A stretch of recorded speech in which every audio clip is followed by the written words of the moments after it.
지금 우리는 일곱 나팔 심판을 살펴보고 있습니다. 제목이 심판이다 보니까 계속 재앙, 화, 심판이라는 말이 나옵니다. 심판은 유쾌한 주제가 아니죠. 그래서 무섭게 느끼거나 두려운 분들도 계실 것입니다. 또 어떤 분들은 언제까지 심판 이야기를 들어야 하나, 주일 하루만큼은 좀 밝은 이야기를 듣고 싶은데 라고 생각한 분들도 계실지 모르겠습니다. 만약 심판이란 말이 거북하게 들리는 분들은 요한계시록을 처음 받아 읽었던 1세기 성도들을 생각하시면 좋겠습니다. 왜냐하면 요한계시록은 믿음 때문에 혹독한 시련을 겪고 있는 그 1세기 성도들을 위로하기 위해서 쓰여진 책이기 때문입니다. 그래서 이 말씀이, 오늘 이 본문이 1세기 성도들에게 어떤 의미였을까? 어떻게 다가왔을까? 이것을 계속해서 물으면서 설교를 들으시면 우리에게도 1세기 성도들에게 임했던 그들의 하늘의 위로가 넘치게 될 줄로 믿습니다. 오늘 본문 12절을 보시면 첫째 화가 지나갔다라고 합니다. 여기 나오는 첫째 화는 지난주에 살펴본 다섯째 나팔 심판입니다. 특이한 것은 7가지 나팔 심판 가운데 다섯째부터 7째까지를 화로 규정합니다. 따라서 앞에 4가지 나팔 심판보다 뒤에 나오는 3가지 심판이 더 가혹하고 잔인하다는 것을 짐작할 수 있습니다. 지난주 살펴본 다섯째 나팔 심판이 그랬지요. 무저갱이 열리자 연기로 온 세상이 어두워졌습니다.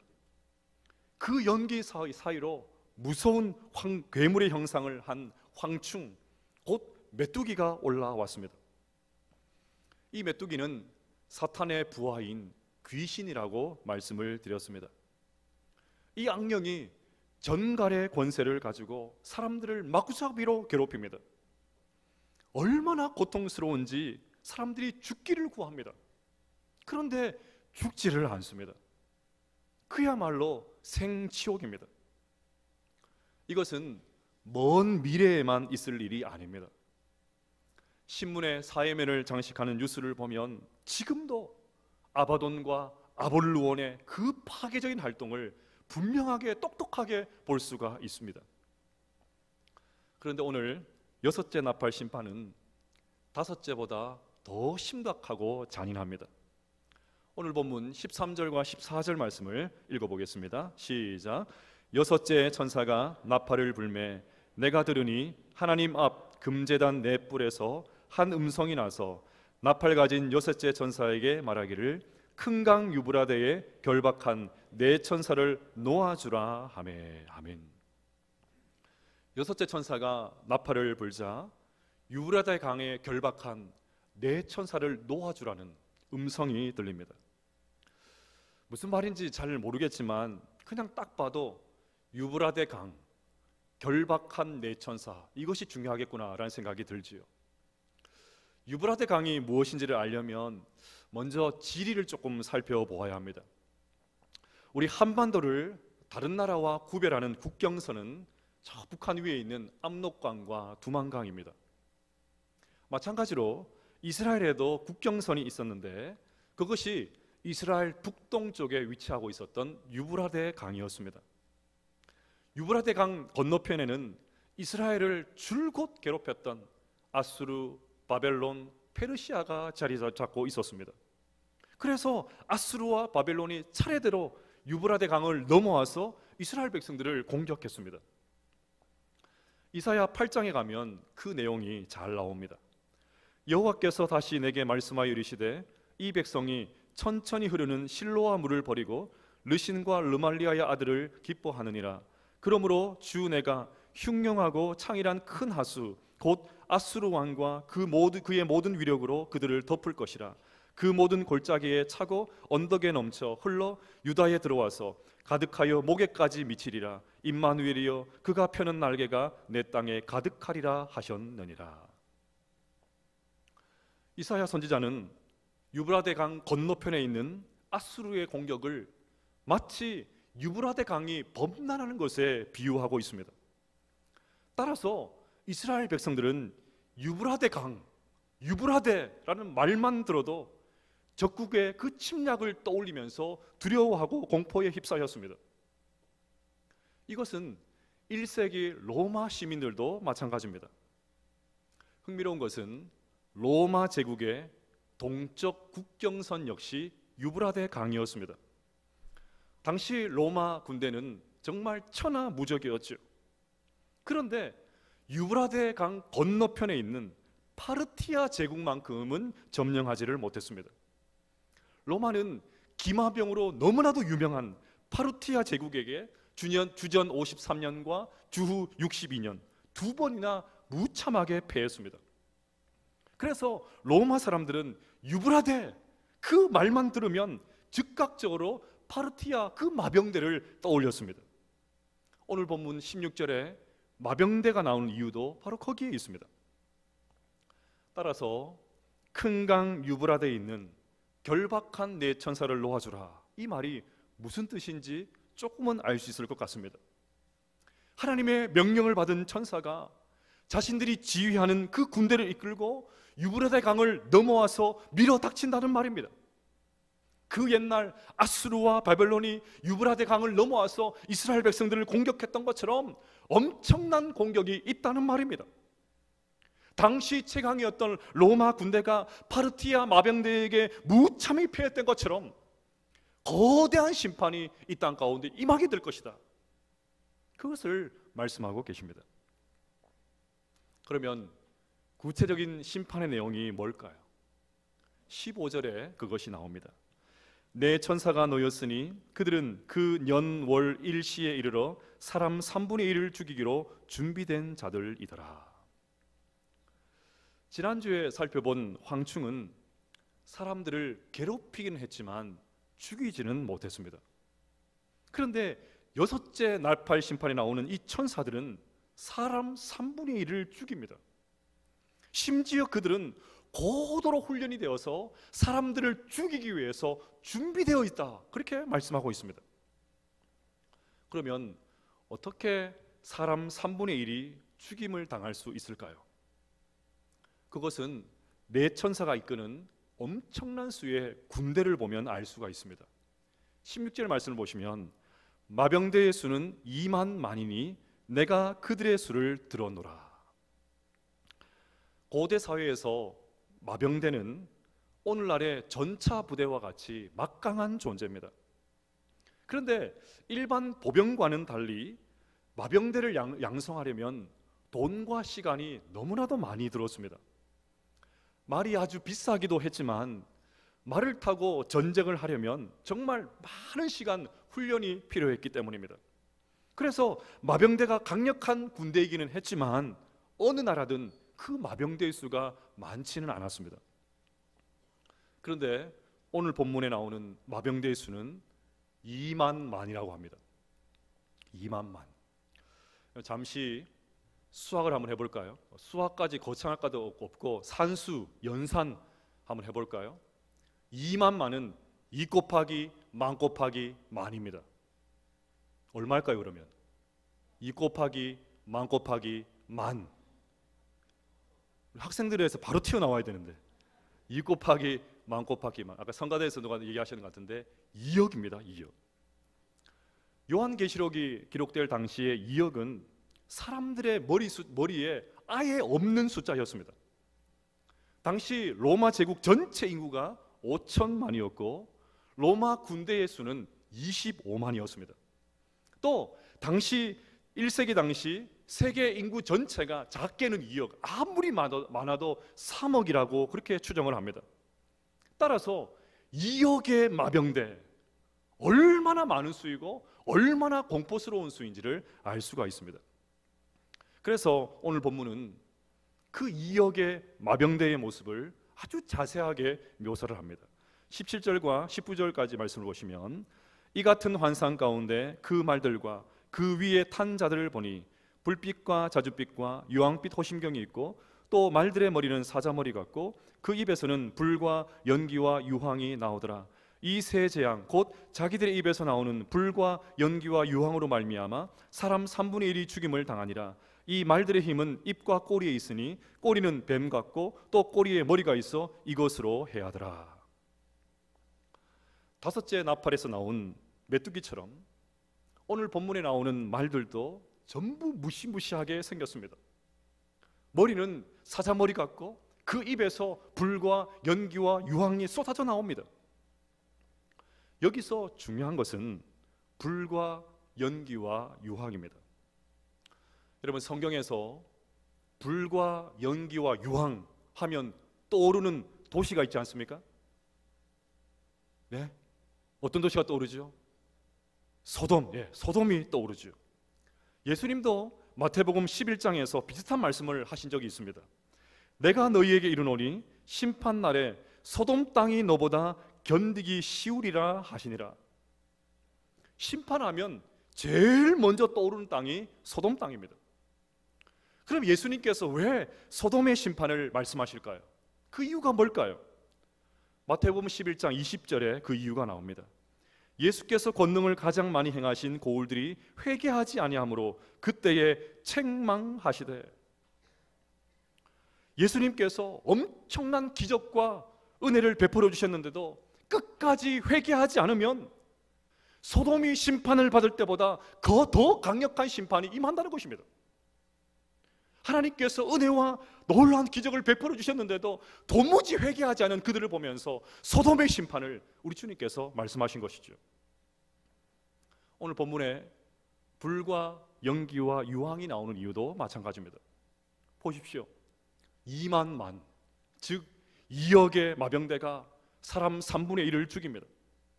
하나님의 강력한 심판으로 말미암아 사람들의 3분의 1이 죽어나가고 있습니다. 그러니 3분의 2의 살아남은 자들은 그것을 처음부터 끝까지 지켜보고 있었습니다. 그런데도 어느 누구 하나 지금 이가 임하고 있는 이 하나님의 심판을 하나님의 징계로, 하나님의 심판으로, 자신들을 향한 하나님의 경고의 목소리로 듣지를 않습니다. 그래서 오늘 마지막 20절과 21절에 끝까지 회개하지 않는 사람들의 완악한 모습을 이렇게 묘사합니다. 이 재앙에 죽지 않고 남은 사람들은 손으로 행한 일을 회개하지 아니하고 오히려 여러 귀신과 또는 보거나 듣거나 다니거나 하지 못하는 금, 은, 동과 목석의 우상에게 절하고 또 그 살인과 복술과 음행과 도둑질을 회개하지 아니하더라. 회개하지 않았다는 말이 2번이나 나오는 것을 보면 하나님께서 이 재앙을 통해서 회개를 기대하셨다는 것을 알 수가 있습니다. 그런데 이 무시무시하고 생생한 심판이 임하는데도 불구하고, 사람들이 막 쓰러져 죽어나가는데도 불구하고 사람들이 회개하지 않습니다. 그들의 모습들을 조금 더 회개하지 않습니다. 오히려 우상에게 절합니다. 왜 우상을 섬길까요? 살아남은 자들도 이 재앙을 보면서 우리 힘으로는 이것을 넘어갈 수 없겠구나, 그것을 직감하고 있습니다. 그러니 뭐라도 붙잡고 뭐라도 의지해야 될 것 같습니다. 바로 이때 하나님께로 돌이킬 수만 있다면, 하나님을 붙잡을 수만 있다면, 하나님 앞에 다시 한번 회개할 수 있었다면 얼마나 좋을까요? 그런데도 하나님을 찾지 않고 기어이 또 우상에게 매달립니다. 이처럼 멸망하기로 작전된 사람들은 대책이 없습니다. 그래서 유명한 영국의 작가인 체스터턴이 이런 말을 했습니다. 하나님을 믿지 않은 사람들의 문제는 아무것도 믿지 못하게 되는 것이 아니라 아무거나 믿게 된다는 것이다. 자, 여기까지가 오늘 본문의 내용입니다. 이것을 적용하면서 오늘 이 아침 우리에게 들려주시는 3가지 하나님의 음성을 듣기를 원합니다. 첫째는 기도하라는 음성을 들어야 합니다. 6째 천사가 나팔을 불자 음성이 들려왔습니다. 여기서 이 음성이 어디서로부터 들려오는가, 그것이 중요합니다. 13절 말씀을 보시면 6째 천사가 나팔을 불매 내가 들으니 하나님 앞 금제단 4뿔에서 한 음성이 나서. 제단에서 음성이 들려옵니다. 제단에서 음성이 들렸습니다. 여러분, 제단은 이미 다섯째인 그것을 살펴볼 때 나왔습니다. 요한계시록 6장 9절과 10절을 보시면 다섯째 인을 떼실 때에 내가 보니 하나님의 말씀과 그들이 가진 증거로 말미암아 죽임을 당한 영혼들이 제단 아래에 있어 큰 소리로 불러 이르되 거룩하고 참되신 대주제여 땅에 거하는 자들을 심판하여 우리 피를 갚아주지 아니하시기를 어느 때까지 하시려 하나이까 하니. 순교자들이 하나님 앞에 나와서 하나님, 언제쯤 순교의 피를 갚아주시겠습니까? 우리가 도대체 언제까지 기다려야 합니까? 간절한 마음으로 기도했죠. 제단은 또 일곱째 인을 떼실 때도 또다시 나옵니다. 요한계시록 8장 3절과 5절을 보시면 또 다른 천사가 와서 제단 곁에 서서 금향로를 가지고 많은 향응을 받았으니 이는 모든 성도의 기도와 합하여 보좌 앞 금제단에 드리고자 함이라. 향연이 성도의 기도와 함께 천사의 손으로부터 하나님 앞으로 올라가는지라. 천사가 향로를 가지고 제단에 불을 담아다가 땅에 쏟음에 우레와 음성과 번개와 지진이 나더라. 성도들이 그 제단 앞에서 하나님 앞에 부르짖었더니 그 기도의 응답으로 하나님의 심판이 이 땅 가운데 임하게 되었습니다. 따라서 오늘 본문에서 음성이 제단에서 나온 것 또한 성도들의 기도와 무관하지 않습니다. 즉, 큰 강 유브라데에 결박한 네 천사를 놓아주어라, 이 음성은 성도들의 기도에 대한 하나님의 응답이었습니다. 여러분, 우리의 기도가 하늘 보좌를 움직일 수 있다는 것을 믿으시기를 바랍니다. 우리의 작은 소리가 금향료에 담겨서 하늘로 올려진다는 것을 믿으시기를 바랍니다. 그 기도를 하나님께서 들으시고 마침내 응답하신다는 것을 믿으시기를 바랍니다. 그러니 여러분, 우리는 다시 기도해야 됩니다. 다시 기도해야 됩니다. 지금 우리는 기도의 위기입니다. 그 어느 때보다도 기도가 절실하지만 이상하리만침 점점 기도하지 않습니다. 온갖 매체로 인해서 세상이 돌아가는 정보는 너무나도 빠삭하게 알고 있는데 지금이 종말했다라는 것을 모르고 삽니다. 기도가 없으니까 점점 마음이 둔해집니다. 그래도 코로나 초기 때는 우리가 화들짝 놀라서 기도했잖아요. 코로나 초기 때는 너무나도 놀라서 어쩔 거나 어쩌지 하면서 하나님에 막 기도했지 않습니까? 그런데 어느새 시간이 지나니까 그것마저도 적응해버려서 얼마나 적응을 잘하는지 그것마저도 익숙해져서 이제는 기도를 잃어버렸습니다. 기도를 안 하니까 몸은 편할지 몰라도 영은 죽어가고 있습니다. 그래서 미지근해서 무서운 책망을 받았던 라오디게아 교회처럼 다시 느슨해지고 있습니다. 코로나 초기 때는 어떡하나 하면서 어떻게든 하나님 앞에 붙들기 위해서 다시 몸부림쳤는데 이마저도 적응해버리니까 또다시 느슨해지고 있습니다. 사랑하는 여러분, 이 아침에 기도하라는 하나님의 음성이 우리 기점 가운데 생생하게 들려주시기를 주님의 이름으로 축복합니다. 성도들의 기도를 듣고 대적들에게 심판을 쏟아부으셨던 그 하나님께서 밤낮 부르짖는 우리의 기도도, 우리의 원한도 반드시 풀어주실 줄로 믿습니다.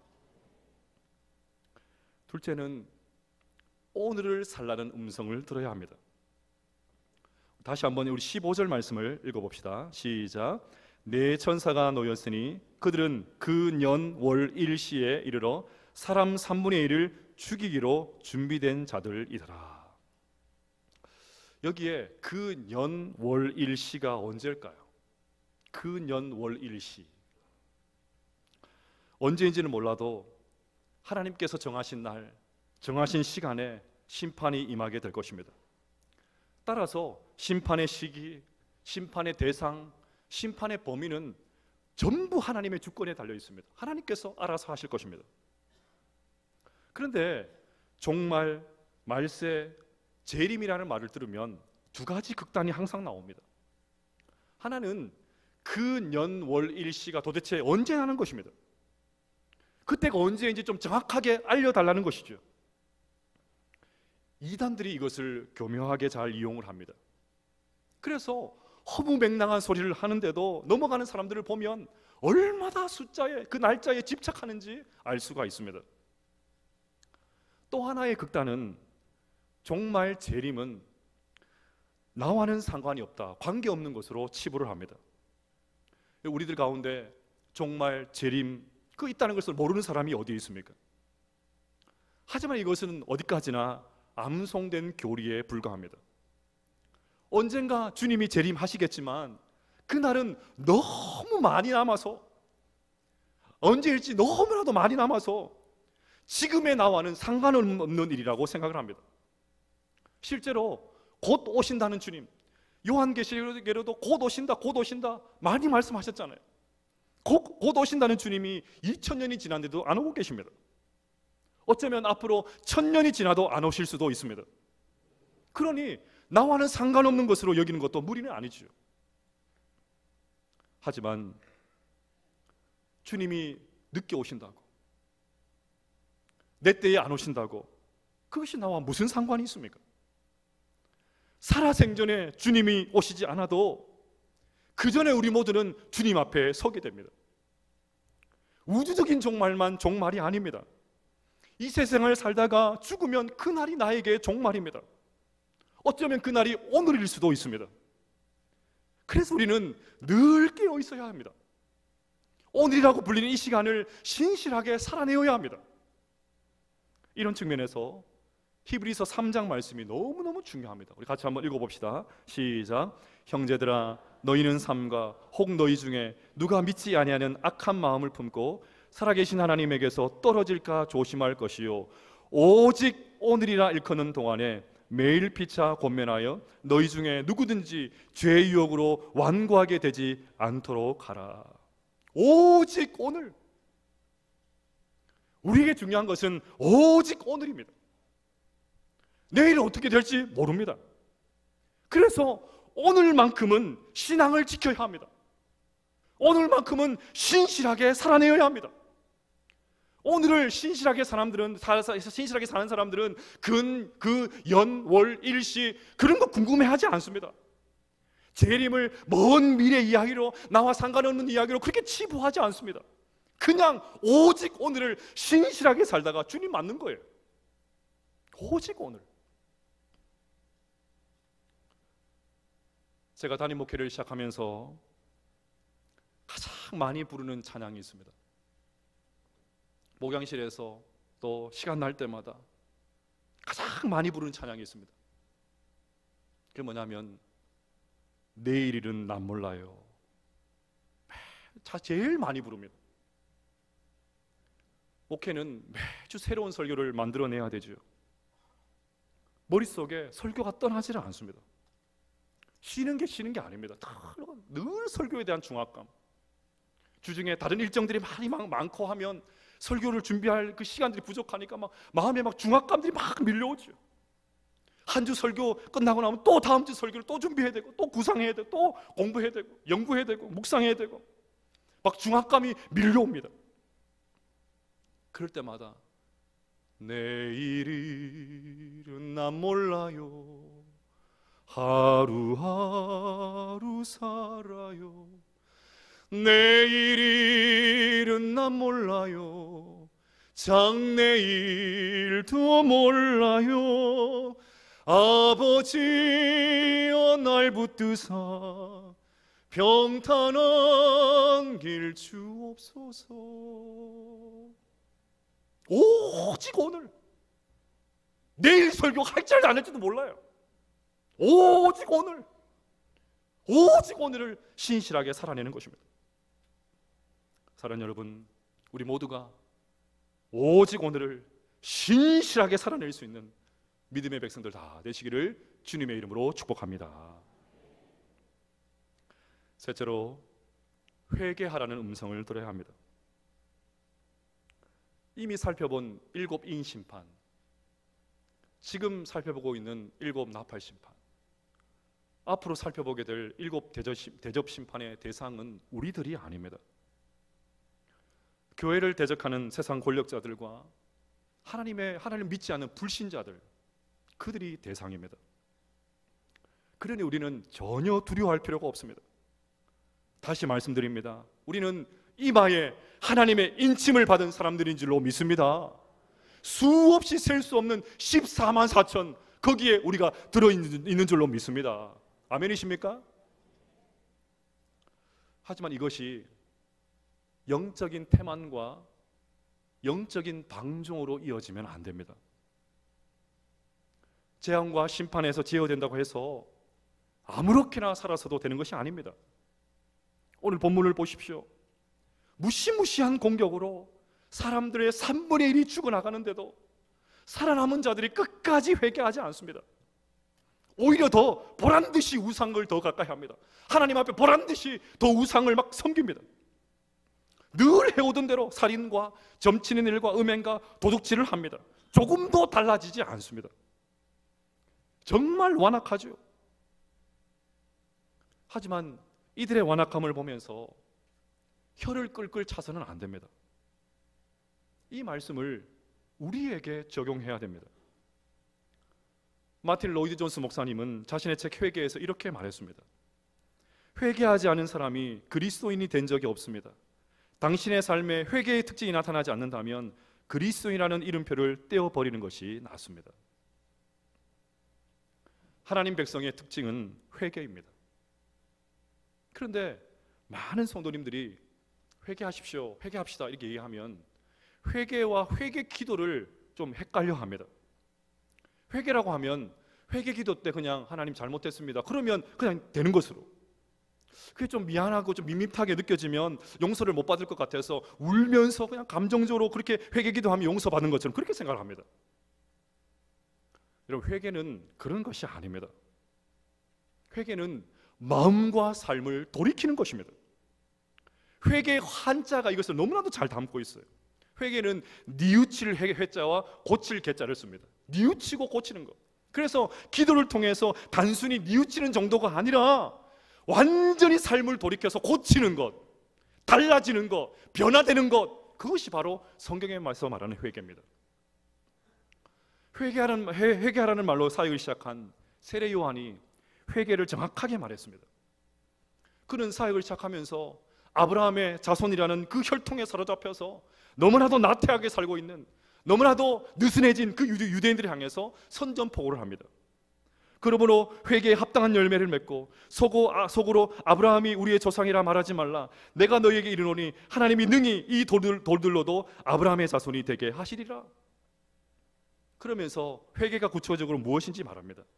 무리가 물어 이르되 그러면 우리가 무엇을 하리이까? 대답하여 이르되 옷 2벌 있는 자는 옷 없는 자에게 나눠줄 것이요 먹을 것이 없는 자도 그렇게 할 것이니라 하고, 세리들도 세리를 받고자 하여 와서 이르되 선생이여 우리는 무엇을 하리이까 하매 이르되 부가 된 것 외에는 거두지 말라 하고, 군인들도 물어 이르되 우리는 무엇을 하리이까 하매 이르되 사람에게서 강탈하지 말며 거짓으로 고발하지 말고 받는 급료를 족한 줄라 알라 하니라.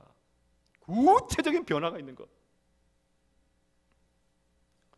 이런 측면에서 우리 초창기 한국교회의 부흥은 회개의 역사였습니다.